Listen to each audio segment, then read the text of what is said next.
So let's quickly look at our diagram. So that's the diagram that we have been looking at with respect to the story of the whole Bible. Now let's read. We read this portion of scripture the last time. Let's read it again. For when God made promise to Abraham, because he could swear by no greater, he swore by himself, saying, surely blessing I will bless thee, and multiplying I will multiply thee.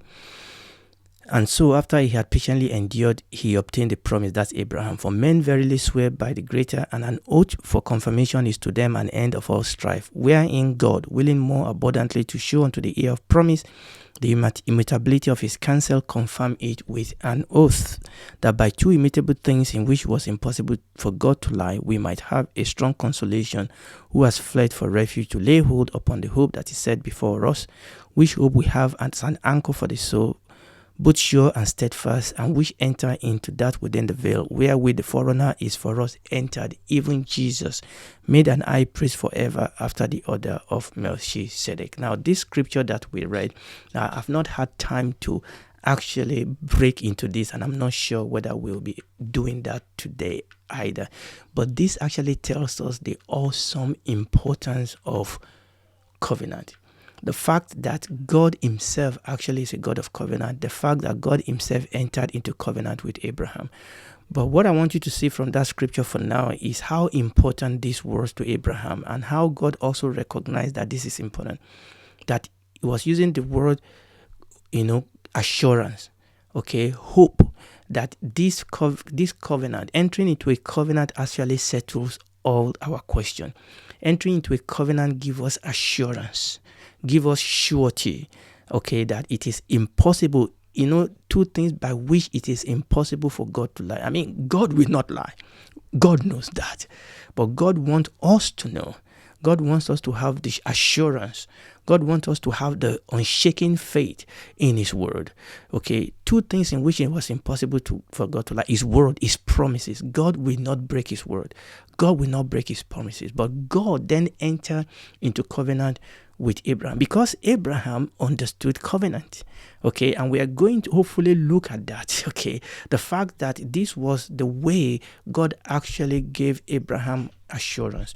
We talk about Abraham being the father of faith, and Abraham is the father of faith. We know that. But this is one of the ways that God actually built the faith of Abraham. When God entered into covenant with Abraham. So where we ended the last time is the fact that we have looked at covenant, and we are looking at it from all angles. We said covenant is not made in a vacuum. Covenant is made between two or more parties. But we said in this party, there is always a dominant party, a stronger party, a more powerful party that comes into a covenant with a weaker party. And there's a reason. It's because of the way covenant works, because of the advantages that both parties actually bring into making a covenant. And we are going to look at that as we go on by the grace of God. And what we said when we were finishing the other time is that we are asking ourselves then, what are the basic elements of covenant? And can we find those elements in the creation narrative? And can we go quickly through the scripture and look at those elements being displayed on the pages of the scripture? Because like we said, the concept of covenant, the concept of kingdom, they go hand in hand, and both concepts are fundamental to the revelation of the scripture. They are bedrock upon which other revelation of the scripture, and indeed other revelation of God, are built. Praise the Lord. Now, there are four essential elements, and I'm going to talk about elements of covenant in various ways.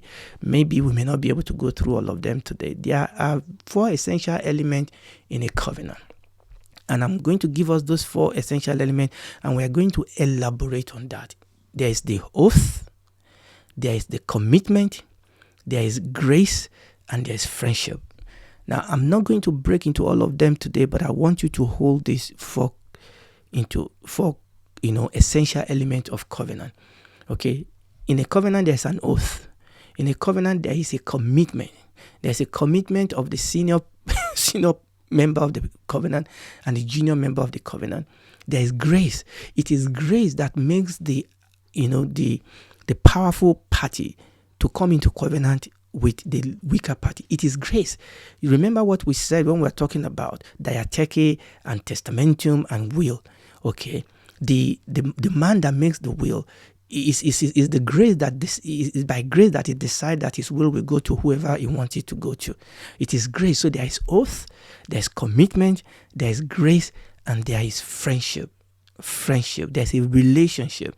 Just like when you enter into a marriage relationship, okay, you make that oath in front of many people. And this is what people don't understand. You know, some people are hyper faith. They say we don't want to confess for better, for worse. No, you don't understand that.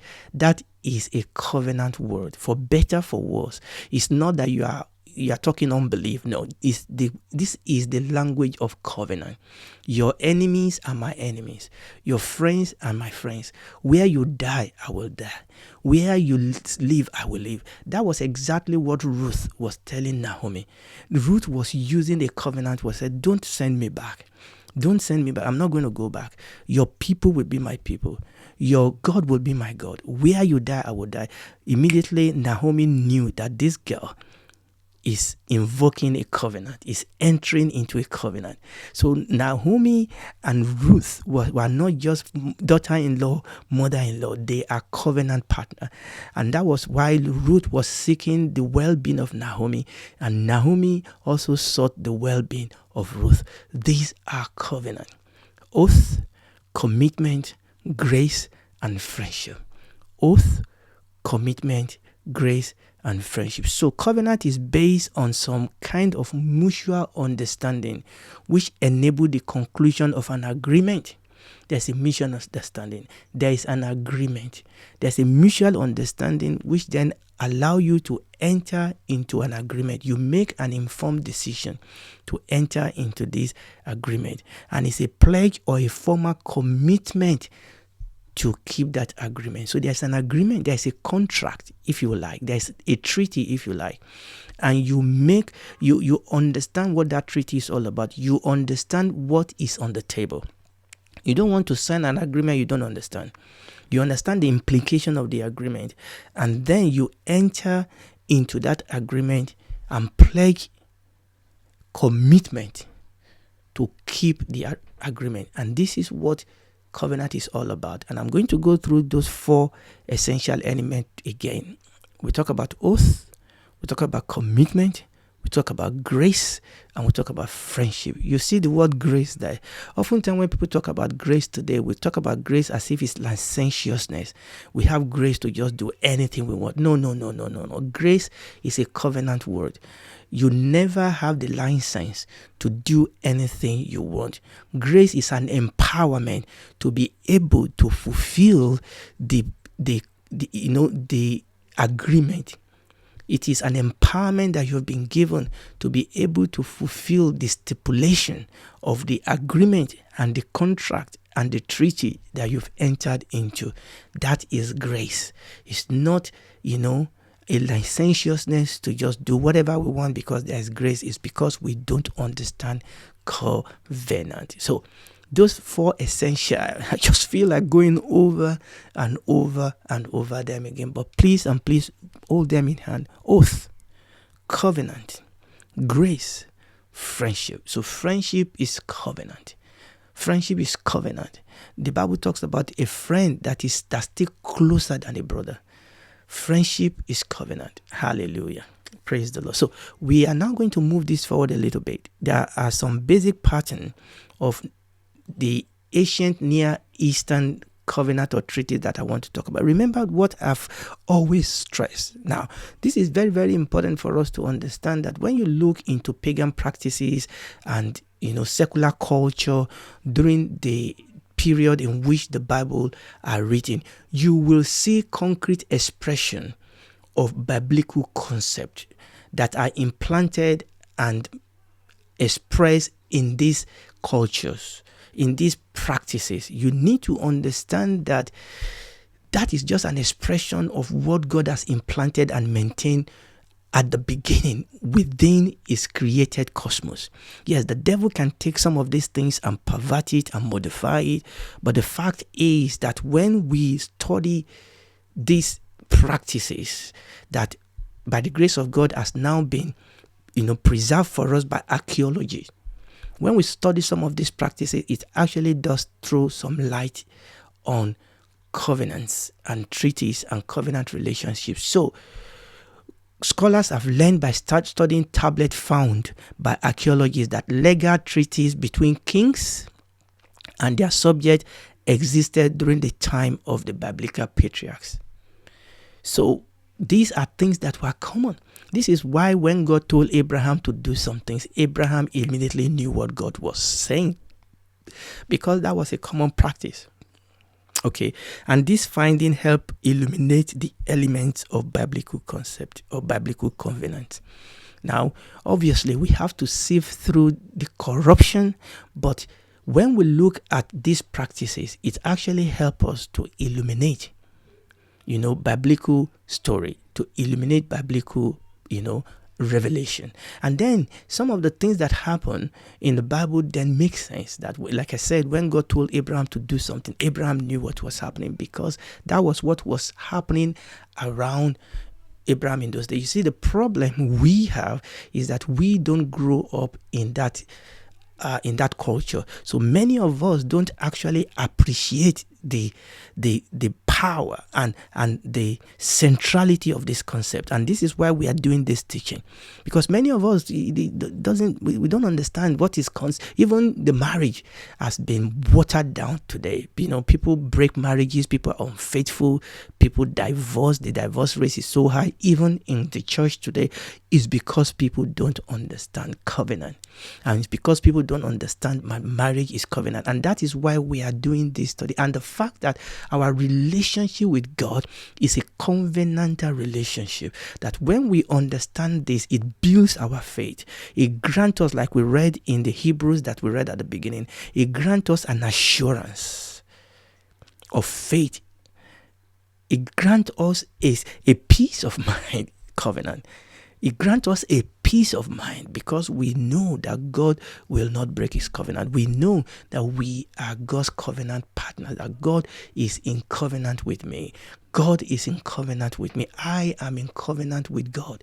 And these teachings are really, really very, very important. So what we are going to do now is to run through 6 generally accepted basic treaty pattern that was used in the ancient Near East. These are things that we have now been able to dig up from archaeological findings. So we are going to look at the 6 generally accepted elements of Near Ancient East covenant. Now there are more than 6 elements, but these 6 are basic. These 6 are generally accepted. They are basic, and you will find these 6 in almost every treatise and every covenant in ancient Near East. Okay, and I'm going to run through that. Number 1, there is a preamble, an introduction of the speaker. And as I'm saying this, see whether this, hook some things that you've read in the scripture. Now we're going to flip this over and see the corresponding parallel in the scripture. So number 1, the first element of the first basic element of ancient Near East covenant is that there's a preamble or an introduction of the speaker. It goes something like this. These are the word of the great king so and so, the king of so and so of this land, the valiant there's that introduction. There's that preamble introduction of the speaker. Oftentimes of the stronger, of the senior partner in this covenant that is going to be cut. Number 2, there is an historic prologue. There is an historic prologue. Okay, things like I have received you, I have taken you out of here, and I have made you this one. So there is this historic prologue, what that king has done for this junior partner. There is that historic prologue. Number 3, there are then specific obligations that are imposed on the junior partner of this covenant. The junior partner or the junior king, what we call the vassal. The senior king or the senior partner is what we call the suzerain. The suzerain. And the junior partner is the vassal. So there's number 1, a preamble. where the speaker, kind of like an introduction. Number 2, there's an historic prologue that led to why we are here, why we are doing this covenant. Number 3, there are specific obligations that are imposed on the junior partner in grace. Understand that, in grace, and these are stipulation. Number 4, there's then provision were then made for the deposition of the treaty in a temple. So this treaty has to be kept. So provision are made. This document of the covenant, provision are made for it to be deposited in a safe place. Oftentimes it is deposited in the temple, and provision are made for periodic public reading of the covenant, so that you can be reminded of the terms of the covenant. Okay, so that's number 4. Number 5, there are witnesses that are called to enforce the covenant. Obviously, in pagan setup, there will be gods. Gods are called to be witnesses. They are called to be witnesses and enforcer of the covenant. And lastly, there will be curses and blessings that are proclaimed. Curses if the covenant is broken, blessing if the covenant is observed. So these are the 6 elements that are invoked when covenants are made in the near ancient years. There's the preamble, the introduction, there's the historical prologue, there's the stipulation, that is the obligation imposed on the Vasa king. There's where the document will be kept in the temple and periodic reading of this document. Then gods are called to be witness to enforce the covenant, and lastly, curses and blessings are proclaimed. Now let me just put this on the screen and I'm going to round up now. Okay, you can see this. Okay, so there is these 2 partners here. So there's the stronger partner and there's the weaker partner. The stronger partner is what we call the suzerain king. Now I'm using the example of a kingdom coming into covenant with another kingdom. So the stronger partner is called the suzerain king and the weaker partner is the Vasa king. So the suzerain king is the overlord king and the Vasa king is the subject king. What does the suzerain king or the overlord king brings to the table? It brings protection. What does he expect? He expects loyalty. What does the Vasa king brings to the table? It brings loyalty to the table. And what does he expect? He expects protection from the overlord. Now we are going to stop there today. I know this is a short one today, but I need to stop a little bit early today. And if you are listening to me and you are not born again, you can give your life to Christ right now. For God so loved the world that he gave his only begotten son, that whosoever believe in him will not perish but have everlasting life. Come to him, accept him into your life. He will become your Lord. He will save you. He will walk with you. And when this is all over, you will spend eternity with him, because you are now his covenant family. You've become a part of his family, and you will spend eternity with him in the new heaven and the new earth. Do it today. Tomorrow may be too late.